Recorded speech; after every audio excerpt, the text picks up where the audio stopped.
দক্ষিণী অভিনেত্রী রাশমিকা মান্দানা নানা কারণে সংবাদের শিরোনাম হন, কখনো সিনেমার কারণে, কখনো আবার বহুচর্চিত বয়ফ্রেন্ডকে নিয়ে। জানিয়ে নেটিজেনরা বেশ আলোচনা সমালোচনা করে থাকেন।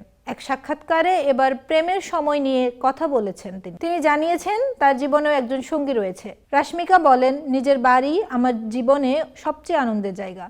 আমি সেখানে শান্তি খুঁজে পাই, মনে হয় শিকড়ের সঙ্গে জুড়ে আছি। আসলে সাফল্য আসবে যাবে, এটা চিরস্থায়ী নয়, কিন্তু বাড়িতে এক অন্য শান্তি। আমার জীবনেও অনেক কাছের মানুষ রয়েছেন, আমি কারো বোন, কারো মেয়ে, আবার কারো সঙ্গী। জনপ্রিয়তা যার যার নিজের জায়গায়, আমি আসলে এই জীবনকে খুব উপভোগ করি। রাশমিকার মুখে কারো সঙ্গী কথাটি শুনে ভীষণই খুশি ভক্তরা। অবশেষে অভিনেত্রী স্বীকার করেছেন তারও একজন সঙ্গী রয়েছেন। অভিনেত্রীকে জিজ্ঞাসা করা হয়েছিল একজন পুরুষের মধ্যে সবচেয়ে বেশি কোন বিষয়টি তাকে আকর্ষণ করে। তার কথায়, চোখ হলো মানুষের আত্মার জানালা। আমি এমন লোকদের পছন্দ করি যারা চারপাশের মানুষকে সম্মান করেন। প্রসঙ্গত, গত 2 বছর রাশমিকা ও বিজয়ের মধ্যে প্রেম নিয়ে চর্চা চলছে। দুজনকে একসঙ্গে মালদ্বীপে ছুটি কাটাতেও দেখা গেছে, তবে কখনোই মুখে স্বীকার করেননি অভিনেত্রী।